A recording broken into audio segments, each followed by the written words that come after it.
Now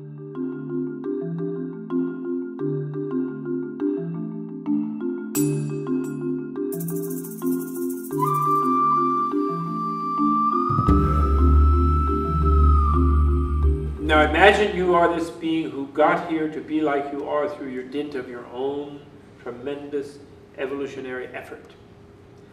When you were a being that didn't have 5 fingers, you only had the claw, two or three claws, you didn't claw so viciously as other ones. And you even maybe at some point in your life you liked your beloved mate or something, of whatever like reptile animal you were, and you wanted to pet her and caress her, pat her, or him. And when you did, then they had a big fight because they thought you were scratching them. Because your claw was trying to scratch their scales. You were trying to pat them. So you got into yourself an instinct that you were tired of having this like bristly skin with fangs and claws. So then you were reborn with like soft fingertips. After that point over many mutations, random mutations. That's how you mutated. You mutated to being a softer being. Especially, you mutated to being a being that could imagine being another being. That was a very key moment. I think that's sort of where the mammal is. You know, not only human, but subhuman mammal. Mammals are beings that have a visceral realization of the interconnectedness of self and other, because the other is born inside their bodies. I mean, not the dumb males, but at least they sort of learn from the females, you know, what it means to be connected. And so that's quite a huge thing evolutionarily, to take your young inside yourself. And then you know that boundary of the self and other. And then the human being with the forebrain, you know, the supposedly redundant forebrain, we use that. That's a huge theater of virtual simulations. And we simulate everything, you know. We simulate what would happen if I do this, what would happen if I do that. When we hunted, we simulated if I go up and smack that mastodon with a pebble, he's going to eat me alive. Okay, I don't want to do that, etc., you know. So we have this way of imagining. Then we can imagine being another person. We can put ourselves in another being's shoes, or being an animal, or being something else. We have this amazing imagination, and we have this very flexible identity. We can imagine ourselves all different kinds of ways.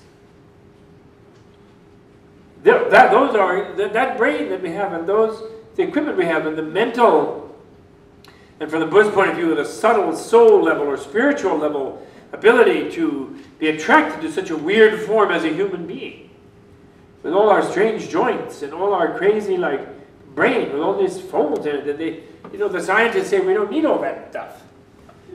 We only use 7% of our brain or something. They say things like that. Brain, most of it's redundant. Women is more redundant than men, they say. But that's so stupid. You know? It's not at all redundant. There's all kind of stuff goes on in there. You know? Especially our imagination goes on in there. We're imagining the world all the time. Even this world that we think is here, like solidly here, we're imagining it actually. It takes a little work to really realize that, but that is the case. Buddhist psychologists realized that it's millennia ago. It doesn't, but we're collectively doing it actually. So it's an interconnected, intersubjective mind field matrix that we live in.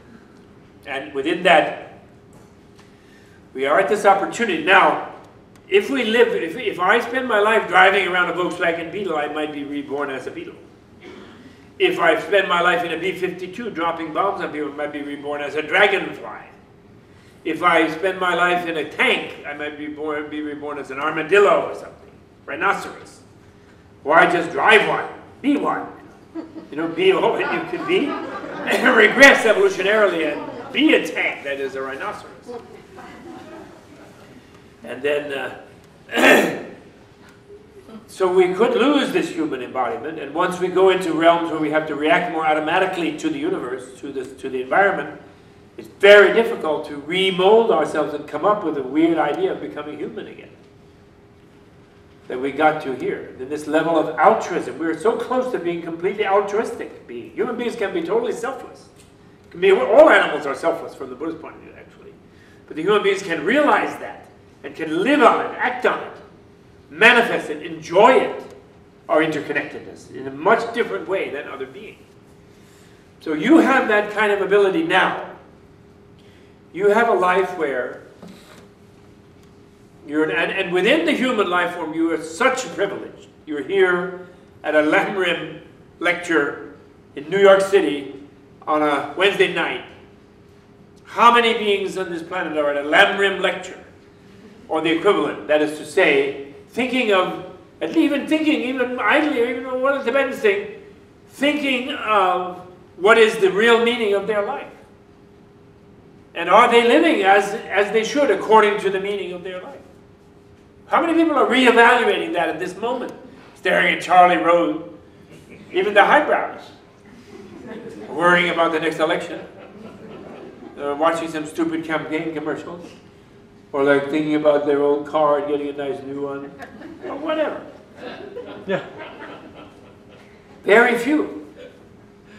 That is to say, most people in most cultures are told that they're just what they are. They're made by God or by Monsanto or whatever, and they belong to the government, and they have to disappear. They're a member of this caste or they're a member of that thing, and they just have to do this work, and they have to get a visa and a job and payroll and join this army and whatever, or be cannibals and fight this war and eat their enemies or be eaten by them.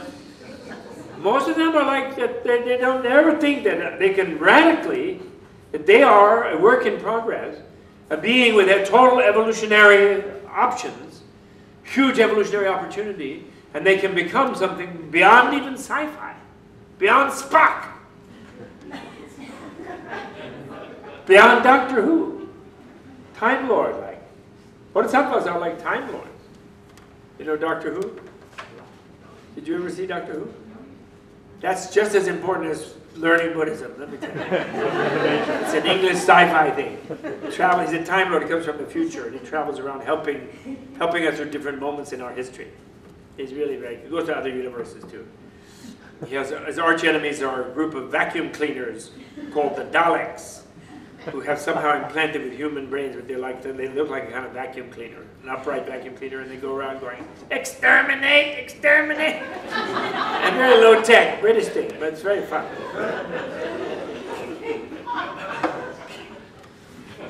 But these are the evolutionary possibilities that we have as human beings. And you personally, every one of you absolutely earned your human life form. Step by step, everything about it. You pick your parents, finally. You pick your culture, driven by an instinct looking for freedom, actually.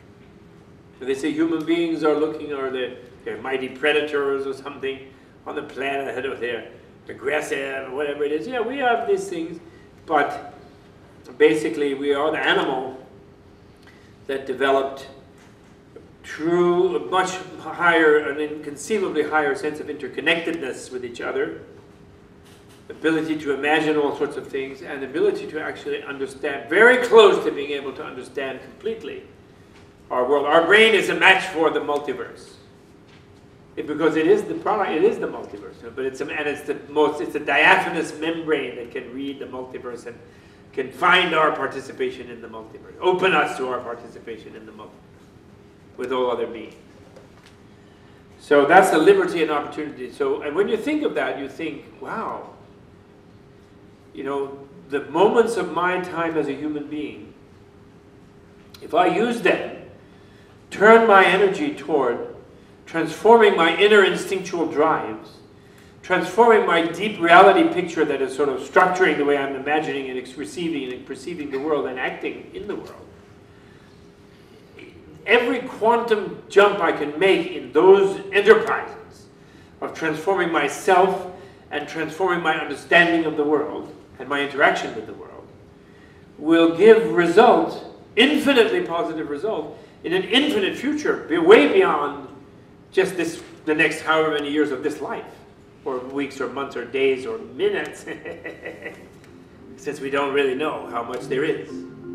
But let's hope everyone here, years and years.